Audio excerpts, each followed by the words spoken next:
So, ladies and gentle people, welcome to Candid Conversations. Hold on, let me get you on here too. All right. One more time for the web. Ladies and gentle people, welcome to Candid Conversations. As opposed to Cheshire Black. That one's trademark, yo. Trademark. Yeah. Straight up. That's how I start my album, Cheshire Black. I'm still talking about that album, Cheshire Black. We dropped that album in January on the 23rd. That album's still making headway. What up, Joey? As you can see on phone right now, we have the host of Daddy Daughter Time. We finally figured that out after a while. What? That I'm the host and he's the co-host. Yes. However, the roles reverse on this show. Yes. And we invite you to speak up on Candid Conversations. Use the hashtag speak up. Because we want to get, we want to get people informed. We want to get people talking about the things that matter to them. And, gotta fix myself here properly, sorry. The things that matter to them and the things that they like to see. So, if we're going to be frank about this, what up, Burry? If we're going to be frank about this, this podcast is an opportunity for people to explore beyond their everyday conscience. They can hear conversations about things that they might not otherwise discuss if they hadn't been watching the show. And I like this because it gives me not only an opportunity to share time with my daughter. Yeah. What up, Natalie? It also gives me time to figure out how vulnerable I am when she's around. So we have started a new chain of swear words. The B word is Karen. Yes, we have to censor ourselves. So yes, instead of saying the word bitch, we're gonna say Karen. I'm just letting you know what B word she was talking about. And instead of the F word, we're gonna say funnel cake. Funnel cake. Funnel cake. There we go. There we go. We're gonna say funnel cake instead of the F word. The new F word is funnel cake, ladies and gentlemen. Either that or family. Well, not in that context, but no. You know what I mean. If you want to say any swear word, think of a name or a noun or an animate object that starts with that letter. Or take a deep breath and don't swear at all. Yeah. Thumbs up, soldiers. All right. I just realized we have the same water bottle. Yes, we do. Oops. That almost claps you in the face. Now what? Yes, it would have. So, we are a new setup, backdrop. You like the new backdrop? Yes, and we also have a dartboard that I've been trying to do. Also, you're the reason why the darts keep going all over the place. Oh. I don't even know what that was supposed to be. Oh, shoot. That's Goose. Okay. Oh, man. Oh, shoot. Oh, man. I am in a kind of weird outfit today. I had to throw something together. Because no pajamas on Candid Conversations. Yeah, no. I have to find a shirt, pants, and a sweater. Oh, yeah. Yeah. That's exactly what it was. So we're gonna... What up, Don? How you doing? We're gonna get into this conversation now with Jonathan because, I think at these times, people need a little bit of motivation to see through what's going on and to make sure they have a way to overcome some of these issues. So, we're gonna call him up just now. Do I have to say hi to him? Well, we're gonna have a conversation. We're gonna have a respectful conversation. So yeah. Respectful conversations. Yeah. You can't treat someone like trash. You can't treat someone like trash and expect them to treat you like treasure. I like that one. We're calling live on Facebook now. What up, Tracy? What up, Karen? See, I like this setup because I can get close enough to the camera. Did you just call her Karen? Is her actual name Karen? I believe so. Hello, good sir. Yes, her name is actually Karen. Okay. So I guess we can't use the name Karen in this show. How's it going? Really good. How are you, man? Oh, man. We were just talking about how we were going to use a particular name to replace profanity. and then someone with that particular name popped into our Facebook feed. So That is not the right word. So you gotta change gears all of a sudden. Then. We gotta call an audible. You're right. Oh man, that's great. So how are you doing? I'm doing well. Man. I'm having a good day. I am doing my best to make the most of this like downtime. Yep. You know, because my regular working hours have been all screwed up, so it gives me extra time off, and yeah. Yeah. I'm doing a lot with this time. Okay, that's How about good. yourself? You know what? I'm trying to hone in on some of my my hidden talents. I realize that there's a lot of things that I require, and not a lot of people willing to fulfill my request. So I see. I've decided to learn what I can about these programs in order to make the effective changes myself. And so far, I'm coming out ahead. I've learned. Nice. I'm learning Photoshop right now, or relearning. Oh yeah, learning Photoshop, and the tools that has available for like advertising and things of that nature is really good. I'm thinking of doing a bunch of different designs for my shows, but I just wanted to start on I wanted to start with something small and see how it turned out, and then work my way up from there. And so far, it's looking good. Right on. Yeah. Sounds amazing. It's great when you're able to like do things for yourself and kind of free up your reliance on other people and their kind of schedules and priorities. Yeah. You know? Plus very satisfying to find that creativity within yourself and just get shit done. Yes, that's great. For sure. It's definitely, I find it more gratifying. It's like, I was talking to someone earlier today, and I was like, it's the difference between going to the grocery store and picking up a tomato or actually growing it yourself. Like, at the end of the day, you still get the tomato, but one's more gratifying than the other. Exactly. Yeah. And oftentimes one tastes much better. Yes, indeed. The homegrown stuff usually does, for those of you who are like GMO fans. I still don't. That's one thing I still don't understand. How is it that the naturally growing elements, like the fruits and vegetables, cost more than the things that are chemically created? I thought fruit was chemically made. I mean, I think it's because the sort of chemically treated ones are grown in far greater quantities. So, like, if you've got to actually sort of go old school and pay someone to grow things in a more natural way, right? That's a smaller scale business often, and perhaps more labor intensive. So there's a bit of a cost differential there. You know, plus the fact that it's like boutique-y, you know, it's more than average. It's better than average, and if you know when people want something, obviously that thing is going to be priced higher than the normal stuff. Oh, yeah, makes sense. It makes sense. I just like the explanation makes sense. The logic, I don't know. I don't like. I think if I only have to like spray water on it, and you know what I mean. Otherwise, turn the land. Like it would be less expensive than having to use all those machines and stuff. But you're right, they're made in higher quantities, so they're able to charge less. Yeah. Damn. Well, also like it's not just sort of spraying water on it and letting it grow. It's like you got to get the soil. Obviously, there's got to be some sort of a facility in which these plants are grown. You got to have people tending to them in some number, whatever kind of workforce that takes. So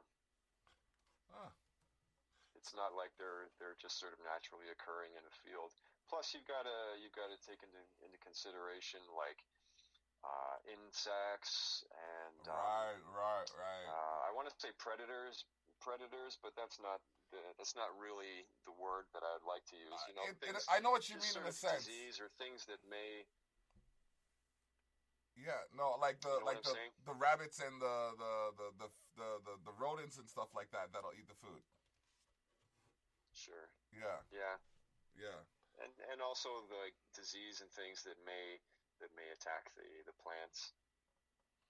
See, this is why I like to have these conversations because there's some things that I have a basic understanding of, but like Hmm. talking to more people about my basic understanding kind of expands it further than what it was. Absolutely. Yeah, so Absolutely. I'm looking forward to see what other gates are unlocked. Um, let's talk a bit about your Live platform. Please. Sure. Okay, so when did that get started, and what was the motivating factor? That was something that I created in at some point later in 2017 was when the original inspiration came to me, and really it got started as a result of a major breakdown that I had in my life. After which I found that my eyes were open and my mind was also open, and it just it was really just a huge inspiration that revealed itself to me all at once. You know, I'd been living my life up to that point with certain limiting beliefs, certain ideas about myself, right? Certain patterns, and all of those things combined to create a situation um, where I had a huge breakdown, and I got like thrown out of my house, and I had to sort of come to terms with the choices that I'd been making and the actions that I'd been choosing to undertake, and like just like get right out of my own life and think about sort of how I got to that position. And as I said, it like this inspiration just downloaded from the universe like all at once, and it relates to the it relates to my sudden awareness of how isolated and disconnected I had been in my life, and the difference between the way that I felt and the way I experienced the world, from being disconnected to sort of waking up and realizing my connection with myself and with the world. Oh, And Live More is like the expression of that. okay, all right. That's deep. That's deep. Trying to figure out a follow up now with when like I was like, wow, that's one of the most well rounded responses I've gotten. Okay, so what was your vision for Live More? What is your goal for that platform? The goal for the platform is to change the face of the personal development industry. The goal for the platform is to bring the message of um, the power of reconnecting to yourself, to your intuition. It's that power of connection, and bringing that message to the world in a way which is infinitely more visible and cool and obvious than anyone's ever done it before. Right? I feel as though personal development in some ways is like I've been describing it kind of as a secret society almost, because it's like, yeah, it's easy enough to find, but you don't see it unless you're in a place where you're really looking for it, you know? And I feel like there's an opportunity that a lot of people might have spent a lot of time sort of getting to a point of desperation when they finally start looking. And I would like to create a culture that embraces personal development right from the start and talks about, you know, disconnectedness and emotional health and and the sort of relationship that every single person in the world has with each other. You know, there's a lot to it, and it's an enormous vision, right? And so I will say that part of bringing it into reality has resulted in focusing more on men at this time, and having like an online course, and sort of narrowing the topic of conversation a little bit, right? Okay. Do you find, and I've had this discussion with a couple of people, do you find that as men we have to sometimes live up to an unrealistic expectation? I very much feel that. Um, Certainly, you know, it's not certainly like everybody has their own experience, right? Of course. But I feel very much that society places a lot of expectations on everybody, Yes. right? Certainly, women are not women are not, what's the word? Discarded. Women are not like safe. Well, they're not sort of safe from the same sorts of societal expectations. It's just Yes. they have their own set, right? Yes. Where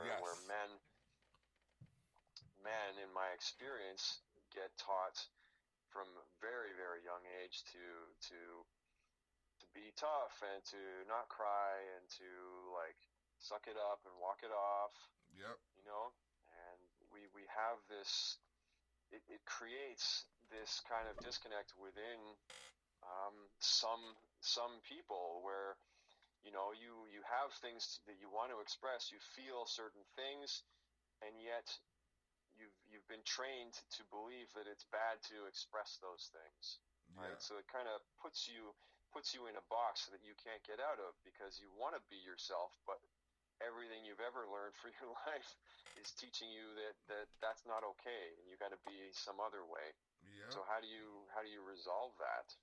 That was the next yeah, question. I do feel like that was the next question. How do we resolve how do we find inner resolve with knowing these outer expectations exist? I think that awareness in a lot of arenas, you know, for a lot of topics, awareness is really important. It's really key to beginning to opening the door to the conversation, right? If you're willing to at least these things openly, right, that's a huge step forwards. And I feel that it's very important for men to have these conversations with other men, because that changes the whole dynamic, right? It's like, and I've had this kind of conversation with women. It's like they want to know why. You could say it this way: why is it not good enough to have the conversation with women and get that that nurturing and that sort of emotional validation with a woman? Why does it need to be with men? And I think it's because it's just a very different dynamic, right? You can go and sort of go ahead. I was gonna say, I think it's easier to be more vulnerable with, for example, I know, and I'll put this out there, I am more vulnerable with my wife than I am with some of my associates, because it's a dog eat dog world in the industry I work in. So any advantage they can get, they'll take just to get a step ahead. So I can't open the same door as wide as I would with even my wife or my daughter, as I would with, you know, some of these other people I associate with. And I think what you're saying is true. We as men need to be able to talk to each other in a way that makes us accountable for our emotions, kind of thing. Yeah. And until these kinds of conversations happen, we're not doing ourselves any justice. we're doing ourselves and our community, if you want to say that, and our sons and our children, we're doing us a disservice by not by resisting the conversation, you know. And I get your point. You don't want to um, you don't want to just open yourself up to everybody that you encounter in life. Yep. If you've got people that you're having business relationships with, yes, like they're not the people that you want to open up with. But if you have like close male friends, you know, or you know, whatever clubs, or you've got some sort of like social group of men, right? I think it would be incredibly powerful to find ways of supporting each other and creating that like safe space for men to have a conversation, you know, with another man when they need it, and to not worry about potential ridicule or backlash or being seen somehow as less than a man if you admit some sort of level of weakness, or even the word weakness, I don't like it, but I think you understand where I'm going. I was gonna say vulnerability. Yes. Yeah. Much better. Because like just because you're vulnerable doesn't mean you're weak. I find anyways, like I mean, even on these podcasts that I do with my daughter, so I'm at my most vulnerable, but then like when we have the conversation and we develop a dialogue, like that weakness becomes a strength. Like I don't see it as, you know, like, oh my gosh, what's she gonna say and how am I gonna react? It's like, okay, she's gonna talk and I'm gonna talk, kind of thing. So yeah. She's right now playing Minecraft. She's getting to see like the real you. Yes. You know, she's getting to see the man. She's getting to see like all of the man that you are, and I'm sure that's going to make a huge difference for her. Right? I would hope so. Yep. And like, yeah, and it's interesting to see how she's developed too, and how mature she can be at times. But then I gotta remember she's still a kid. Like, because sometimes I see her do something really mature and beyond her age, and I'm just like, okay, so I expect everything else to be on that level, and then she'll do something silly, and it's just like, I forget that silliness is still a part of her maturity. Sure. Mm-hmm. Yeah, and that's easy enough. Yep. It's easy enough to get into that sort of pattern, isn't it? Yeah. You know, especially like, obviously I've never met your daughter, but especially with kids who may be a little taller than average, or you know, like I've had experience with kids who are bigger than average, and you would naturally treat them as if they were older, right? But you got to step back and realize, oh, that giant boy is only 4 years old. Yeah. So you got to treat him like a 4-year-old. Yeah, right? Yep. She's 10 now, and she's one of the biggest, like one of the tallest on her bus. Like there's kids that are older than her that she's taller than. Right. Like I think she's taller than her grandmother now. And my dad told me not to use anybody as a measuring stick, and I'm not trying to do that. I'm just saying, like, in general, like that's a basis of comparison I have. So like in her perspective, it might be, okay, I'm taller than you, I'm bigger than you, I can tell you what to do, kind of. Not I can tell you what to do, but like I'm bigger than you. And I remember when I was bigger than people growing up, it was like I kind of like I felt like I had more heft to my weight, if you know what I mean. Like it just kind of, for sure, it kind of propelled me in a way that might not have been favorable to my psychology now. but you know, it's just, I guess you're right. Like I think because she is one of the bigger, like taller kids, I'm naturally treating her like she's older.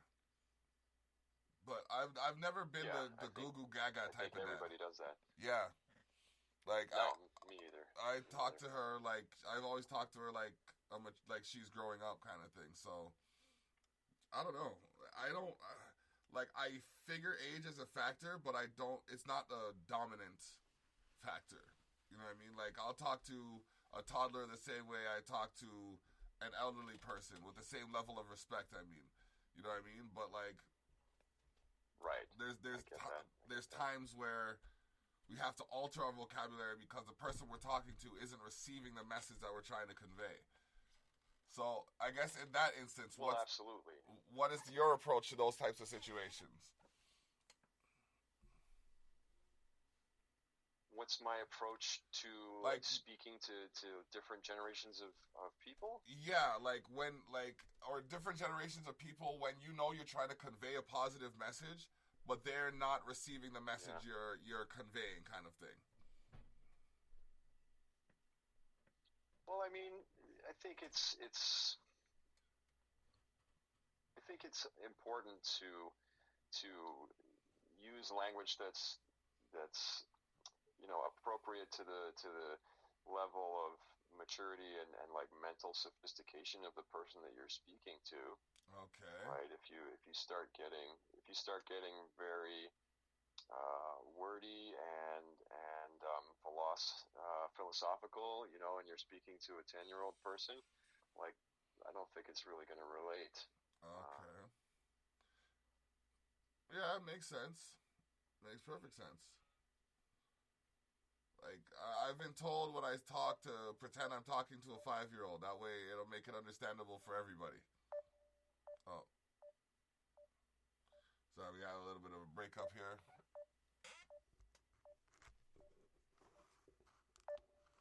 And we're just connecting. This is a story that's... Yeah, hello? Okay, Andrew's doing something funny. Can you hear me? Okay, yeah, now I can hear you. Okay, cool. So the story, as I was saying, it reminds me of a story that I was told recently by another professional coach friend of mine when he was going through a high school and giving a talk to the kids at the school. And, he'd done it a few times, and he recognized within the first couple of occasions that the kids were just tuning him out and really not listening and not interested in what he was saying. And very quickly he changed gears, and the next time he went to a school to give this talk, he asked the kids what they wanted to talk about. Basically, he turned the tables so that instead of in the auditorium full of kids, instead of the typical just kids sit there and listen to this grown-up talk, he went in and began asking them questions and putting the power in their hands, and that really, in his experience, that really woke up the kids and engaged them, and now they're making comments, they're asking questions, they're giving their opinion, they're really engaged with the conversation because they feel seen, they feel empowered to actually be a part of a conversation rather than just having to sit and be talked to. Okay. All right. Yeah. That actually enlightened me to how to approach my performances and things like that. Like, try to get more people engaged in what's going on. I guess this would be a good time now. Usually on the show, I like to give the guest the opportunity to ask me any questions they might like to know the answer to. Okay. So thereby flipping the script because like exactly what you were talking about just now. So. Mm-hmm. So yeah. Is anything you might that comes to mind that you might want to know the answer to? Well, I don't know, David. You dropped it on me. I wasn't prepared for that. Okay. What do I want to know from you?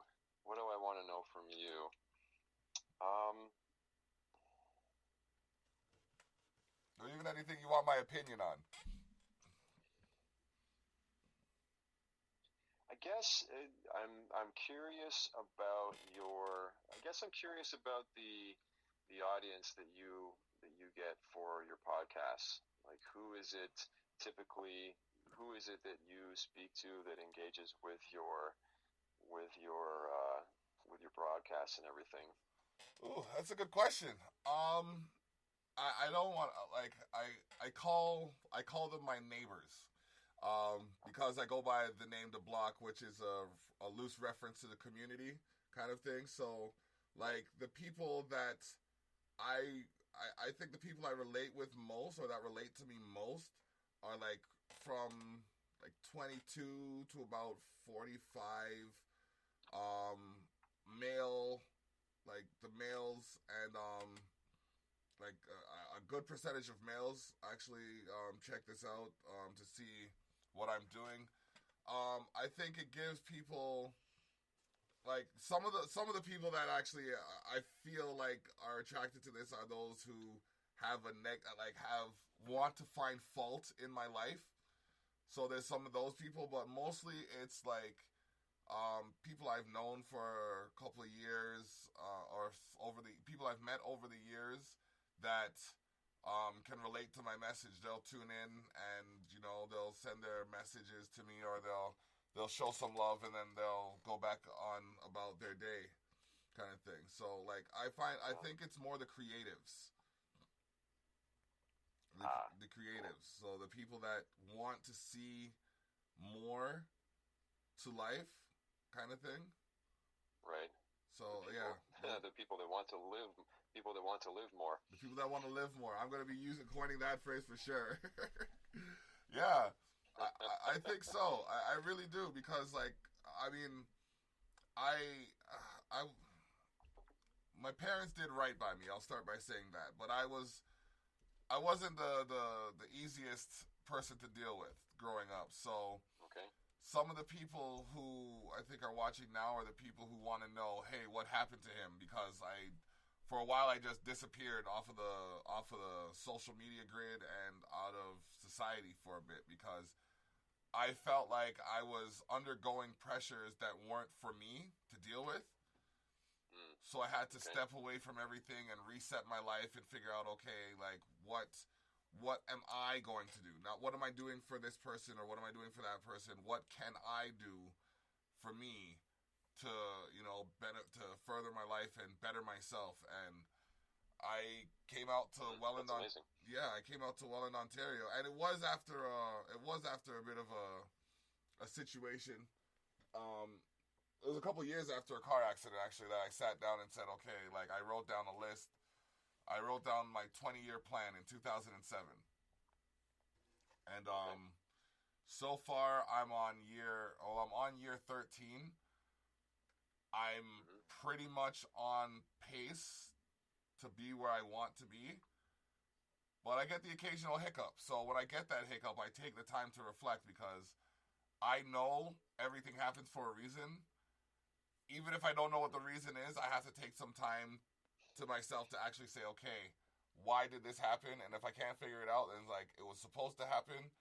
Just look for the next positive. Sure. Yeah. That's powerful. That's great. I try. It's been, I've read a few motivational books over the years. So, yeah, I'm sure. It's definitely, and I like to pass this information on to other people, but like not, like I don't want to be preachy about it. You know what I mean? Like I've seen people in dark times, and it's like, okay, I could tell you this information, but are you going to receive it as I intended? Yeah. Yeah, that's a great level of awareness, actually, that you can see the difference between just kind of force feeding people what you think they need. Yep. And actually being observant to what they are ready to receive. Yep. It's not easy, but it's effective. Like if I can pick up in a few words what the direction this person's going in, I know, like, for example, when people use phrases including not, don't, can't, won't, I always say it's like, if you don't want it to rain, what do you want it to do? Like just rephrasing it. Like obviously no one can control the weather, but if you rephrase what you're saying, you might actually get the result. You'll notice the result that you're looking for more often than not. Like, I always think, when I go out, I always think, okay, there's going to be a spot close to the door. And there's always a spot close to the door when I park. Oh, right. Is it universal manifestation? Is it like, is it Cesus? Is it Jesus? What is it? You know? Like, I just know it works. So I'm not going to question it. Right on. Oh, man. It's just one of those. As long as those consistent spots that are close to the door don't have a little handicap painting on the road. Not even if that's the spot that you're getting, you might end up with a pretty big ticket eventually. It's a $300 ticket if I don't have my permit, and I have my permit, so I'm good. Yeah. I went a while thinking, oh, I don't need this, I don't have to get this, but like the more like between the load that I have to carry to where I'm going and the load that I get where I'm going, it's like, yeah, I need to take as much strain off of my body as possible. So I had to. That's one of those things. Like, that's one of those things that reset my life. That car accident is just like, okay, what can I do now? From what needs to be done, from what do I want to do, from what can I do, was a big part of like 5 years, a 5-year juggle. But now I'm at the point where I'm more capable. Like, I still deal with the daily pains, but I'm more equipped to work through them. I see. Yeah. I see. Yeah. I guess the as you heal and as you get used to things and you work through that process, I guess you will naturally become better equipped to do more in the future. Yeah. Yep. Yeah. That's what I'm going for. That's the goal. To just. Well, my mom always asks me when I get flustered, it's like, how do you eat an elephant? And because I'm sarcastic, I'll be like, Mom, I don't like eating elephants. You know they're all leathery. Yeah, too much skin on those things. Too much skin on those things. So then she'll ask me again, and I'll be like, one bite at a time. She's like, exactly. No matter what the situation is, you can only take care of it one step at a time. So I look at a lot of things, I'm just like, one step at a time. That'll make it work. Just man. That's a great analogy, and that's a really excellent perspective too. I mean, that's something that I get caught up in, when I'm faced with a challenge, let's say that feels like a lot.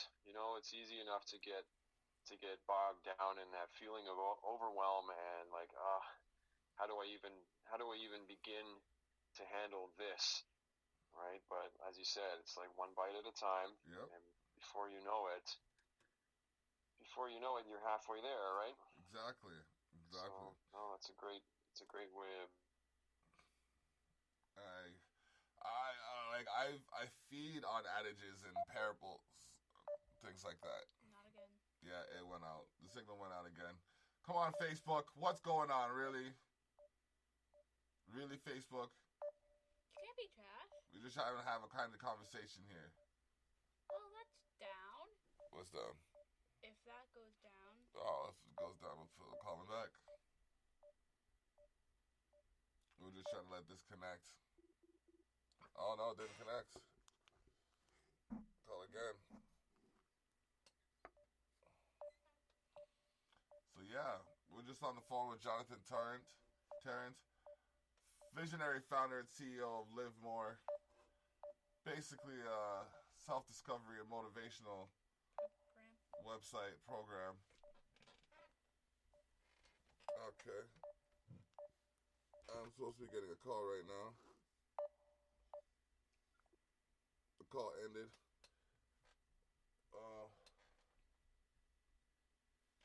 There we go. All right. And you're back. Hey, I think we're back. Yes. All right. Just did a little bit of a plug on the Live More program. Audio. Pardon? Good old messenger audio. I know, right? It's just one of those things. It never fails. I don't know. Like, maybe we're too positive. Right. Too positive for messenger to handle. Yeah, man. It happened. It's happened before. We get on a good stream of conversation, and all of a sudden it just goes out. It's just like, wait a minute. What happened? Like, I'm sitting in the same place. So. Yeah, my phone isn't moving either, so. Yeah, so. Yeah, who knows? Life, the universe, and its wonders. All right. Okay. Indeed. Yeah, so like I was saying before, it's like the way we phrase our statements even, I find, have an affirmative or negative effect on our progress. Like I was saying, if you say you don't want it to rain, what you really want is the sun. And nobody can control the weather, but if you focus on it, you'll notice it. You'll focus on what you notice what you focus on, I find. Exactly. Mm-hmm. And also you get an emotional response. You know, we're really talking about the self-talk, right? The way you talk in your head, the way you talk to other people, it all of it creates a expectation and an emotional response within yourself, you know, and also it projects itself outwards, right? So if I have a habit of speaking in these kind of negative terms and focusing on what I may lack, or, you know, it's not only creating that feeling within myself and sort of perpetuating a cycle for me, but now because I'm talking to you, you're absorbing that emotion, you're absorbing that energy, and you're getting that from me, and it's having an effect on the way that you feel. It's having an effect on the way that you see me as a person, you know, on our relationship. Like, it's so powerful, just that talk. Mm-hmm. It is. Definitely, and it's like, I often ask people, and I think I'm going to ask you now, when was the last time you took a moment for yourself? Honestly, I took a moment for myself today, about 2 hours before I got on this call with you. Good. I'm happy to hear that, because so many people are taking so little time for themselves. You'd be surprised how many people are just like, time for myself. What? Like, yeah, what's that? What's that? Yeah, no, and it's very important, because I find when I take that half an hour for myself through the day, I can deal with other people better. But when I have to deal with people and I haven't taken that time, it's like a bit of resentment. Kind of like, not resentment might be a little bit like, but I think I get more irritated with myself, because like I'm like jumping through this hoop for that person and then setting it on fire and backflipping on it for another person. It's just like, when do I get time for me? So, yeah, right. I started. Do you begin to feel that you're kind of losing control of the situation and yourself? It's like if you're bouncing from one person's request or whatever to the next, it's like after you do that for a while, yep, you begin to wonder like who you are, who you're working for. It even happened today. Like I was here. Like, I know I have a podcast. I had a podcast to do before this one. Then I had this podcast to do, but I was still trying to find a way to go somewhere. I don't really need to be at this moment, just for the sake of being there, so I don't miss the camaraderie or what's going on. It's just like, no, I have things to do for me, and I'm doing these things for myself, and they benefit other people, so I have to, or they're designed to benefit other people, so I have to just stay where I am, you know. And I think that's one of my downsides, like rushing to people that wouldn't crawl to me. I see. Yeah, like I'm crossing oceans for people that won't cross like streams. Forget streams, cracks in the sidewalk. Like, You know what I mean? And it's just like, Right. no, I can't. I can't do that. I can't put myself in that position because then I take away from my wife. I take away from my daughter. I take away from myself. And these are people that are giving to me on a regular basis things that, you know, allow me to get to the next step. So it's just one of those things. It's one of those interesting times where, like, I want to help. Go ahead. What's that? I said I want to help. I was going to say, right. But I think it's easy to get into that pattern because when you help other people, generally you feel good about that. You feel some sense of satisfaction.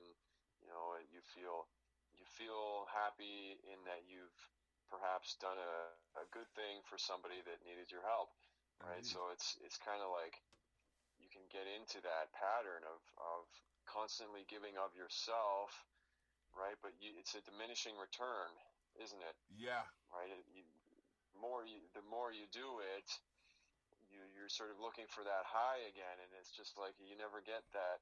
It's never the same, and the more you do it, the less return you get. Yep. And I commend you for developing the awareness of that and recognizing your own value and taking that time for yourself. You know, that's a part that's sort of not directly, but that's something that's built into my my course. You know, it's getting back in touch with yourself and giving yourself and to take the time for yourself when you need it. You know, recognizing your worth, basically. Yeah. Yep. It's coming around. It's kind of hit me full force one day. It's just like I was sitting there, it's just like I can do a lot of the things that I'm going to other people to do for me. Why don't I just start doing those things for myself? And it's amazing the things that I've accomplished. Like, to me anyways, it's amazing to see that, like, I've accomplished things that, I mean, I've done covers for collaborations for industry artists. I've helped local artists establish themselves online. I've done so much, like, for this, like, and I'm not saying this, like, as a tooting my own horn, but I've helped this community get rebuilt, like, literally rebuilt. They had to change the windows, the doors, the porches, and pave the sidewalk. And that's in the going on 8 years I've lived out here. So, like, when I look at all the stuff that I have done, it's like I want to do more, and I know I'm capable of more. It's just there's just things that, like, it's almost like kerplunk, where I have everything in place, but one by one someone's pulling a stick out of the way, and then everything just falls to the bottom, and I have to start all over again. But yeah, yeah, but it hasn't happened as much this time around. Like, a couple years ago, the song "There's a Hole in My Bucket" was my theme song. Dear Liza, dear Liza. Dear Liza, dear Liza. There was a hole in my bucket, and no matter what I did, no matter what I tried, I couldn't cut the straw, I couldn't sharpen the blade, I couldn't wet the stone, because there was a hole in my bucket. Yeah. But I said, okay, that's when I sat down and I said, okay, you know there's a hole in your bucket. You know how to fix the hole in your bucket. You just have to get the right things in the right place. So eventually, I made some calls to some politicians and some ministries and things like that, and I just started to learn legislations and laws, and it was just like, okay, this is what's supposed to happen. This isn't happening. This is what I'm going to make happen. And, like, to see, like, I mean, one of my proudest accomplishments is changing legislation. No one would give me credit for changing legislation. I could tell that to a number of people that I know in my circle, and they'd be like, you changed legislation? How? Just writing into politicians, sending emails, letting them know, okay, if one legislation was, like, the amount of money paid to people going to medical transportation. So it used to be 17 cents per kilometer, and I sat at a hearing, and basically let them know, okay, like I went through the legislation and saw what the money was supposed to be allotted for and all of that stuff. I said, you know what doesn't make sense to me? I said, I own a vehicle, okay? And it's going to cost me $70 to fill the tank to go to where I have to go and get back, just as an example. Mm-hmm. You're not willing to give me that $70 for me to fill my own tank, but you're going to pay $383 for me to take a taxi? Wait a minute now. I said, now how many times over have you not paid someone who has their own vehicle and ended up paying hundreds more in maintenance costs and things like that for the vehicles that you're using? Right. Less than 6 months later, I got a letter telling me that that I was denied. No, I got a letter 2 months later that my claim was denied, but 2 months after that, they changed the total amount going to people going for medical transportation. It went up 23 cents. They changed the total amount? Yes. It went from 17 cents per kilometer to 40 cents per kilometer. Okay. Which still it's still a little bit low, but I mean, it's more significant than what it was before, and it also allows for some maintenance to be done if need be, kind of thing on the vehicle. So, like I don't know. That was just one of the things that I've spoken to, and I'm not taking full credit for it because I'm sure there are other people who, I'm sure there's other people who put it in play, but sure. There are things we can do. That's why I wanted to say this. There are things we can do as individuals that go beyond what the masses think of us. 100%. 100%. So, yeah. And isn't it funny? Like I've been noticing as you're telling the story that you, in some ways, are like cautious about.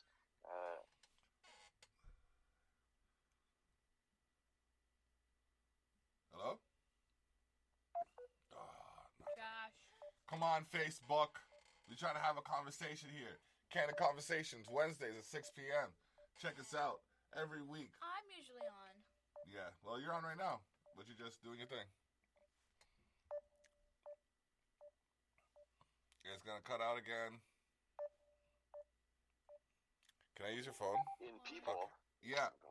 Oh, hello? Yeah, it cut out for a minute, but you were saying? Yeah. I was saying I'm not sure how far I got there between Messenger, but what I was saying, like, what was the last thing that you heard? Oh man, I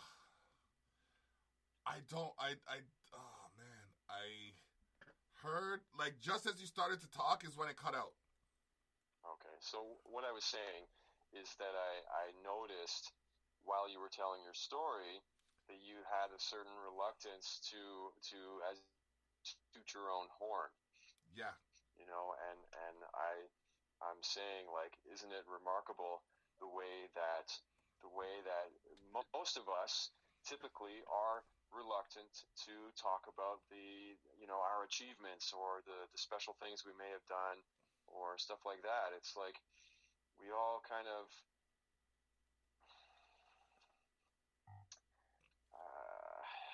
I'm not sure. You know what I mean? Like, no one wants to be seen as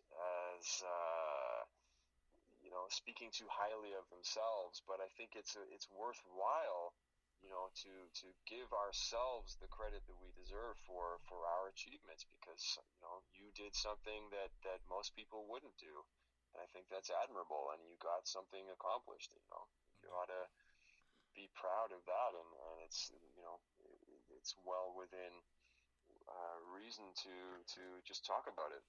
Yeah.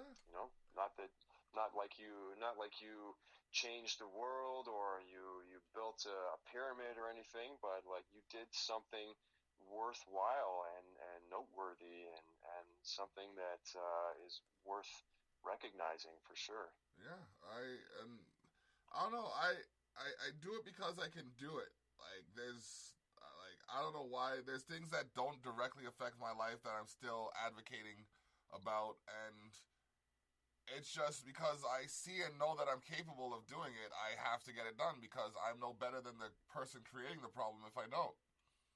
Mm-hmm. So Exactly. that's just where I'm at with that. Oh my goodness. I think that's awesome. Yeah. Oh, so you see, I didn't have a worry about our conversation because I knew it would carry. Yep. Oh man. For sure. Yes, indeed. For sure. All right. So, is there anything else you'd like to say or promote before we close off the show? I mean, I'd like to say that I really enjoyed our conversation, man. I'm glad that we were able to catch up and sort of keep in touch. Of course, I would like to promote my online course. It's called The Lost and Found Man. I'm pretty proud of it, and it's pretty awesome. Okay. So, it has its own like landing page, like website called justlostandfoundman.ca. All right, check that out. And Justlostandfoundman.ca. Yeah. I've got my Live More, this sort of more broad Live More platform. I got Facebook group for that. I myself am on Facebook. I post quite a bit. I've been doing a lot more lives and stuff, trying to get myself out there more. Okay. Yeah, just check me out on social media. Have a look at my livemore.ca website. It's live-more.ca, correct? Yeah. Live-more.ca. It is live-more.ca. Yes. Yes. All right. And it's all interconnected, right? So everything's got links to everything else, pretty much. All right. So, yeah. Exciting times. All right. That sounds awesome. Thank you for coming on the show. I always appreciate my guests because, like, time is important, especially like in this day and age. Everything's so busy. So for you to take the time to politic with me for this last going on hour, I appreciate it because I feel like I learn from every conversation I have with people. Learn how to better myself. You know what I mean? By just trying to understand somebody else. So I think like if we could continue this kind of narrative, then who knows? The world might change. We could change the world one man at a time. Oh hell yeah! That is you're speaking my language, man. All right. Yes, sir. All right. So yeah. Thank you. You're welcome. I really enjoyed this. Yes, thank you for coming on. And if you're looking for a call-in guest for your podcast, by all means, I'll lend a voice. Absolutely. I'd be honored. All right. I have to if I'm honest, I'm going to have to say that I will need to create a podcast first. Okay. I don't actually have one. Oh. But you may be my first guest when I eventually create a podcast. Okay, cuz I think the world would benefit from these kinds of conversations coming from you. So, thank you. No problem. All right. So yeah, we'll talk again. Right on, man. Sounds great. All right. Take care. All the best. The rest of your week is excellent. Yes. Thanks. All the best. Bye. Hope your week is blessed. All Cheers. right. Cheers. All right. That was Jonathan Tarrant of LiveMore.ca, the founder of LiveMore.ca, a motivational website where you can learn how to better yourself through self-motivation and things of that nature. We got Ariana here. She has done so well. This is probably like one of the first times I've had a conversation without her making noise. No, I'm joking. She's pretty good like that. How you doing over there? Good. I like her sweater. It's colorful. Hold on. This has been another episode of Candid Conversations. Yes, it has been. Are we closing out now? It's not a device issue. It's always an audio issue. Audio lag. we will see you next episode, probably with me again. Most likely, unless I have someone scheduled that I forgot. You too could be on one of the podcasts that we do. If you'd like to, email blockbasics@gmail.com and let me know what you would like to discuss. Also, you can find me on Saturdays. The next podcast will be the Tarrant Effect. Is anybody coming on? I don't know. I have to check the schedule. Are we going to quickly pull a card? And then we got Monday. It was Daddy-Daughter time. Daddy-Daughter time featuring Dad and me. And then we have another episode of Candid Conversations happening on Wednesday, followed by the discussion on Thursday. The discussion on Thursday, and... So we're going to pull a card and close this out. Yeah. Wait, we're missing... Oh, yeah, we already did. Tough Talks. Tough Talks until the end of the block. That happens through the week. What's going on, cuz? Okay. Go ahead. The voting age should be lowered to 16. Only if the teenagers are participating in... Only if they make it countrywide, where once you start high school, you have to participate in a school electoral system, where you actually have to have a government body in the school that teaches students how each part of government operates. So yeah. We are closing off another episode of Candid Conversations. Candid Conversations, we closing out. Not Daddy-Daughter time. No, it looks like Daddy-Daughter time because I'm Dad. And I'm Daughter. But it's... Candid Conversations. All right, thank you for watching. Have a good night. Booyah. I think I did good. You did very well. I almost forgot you were here.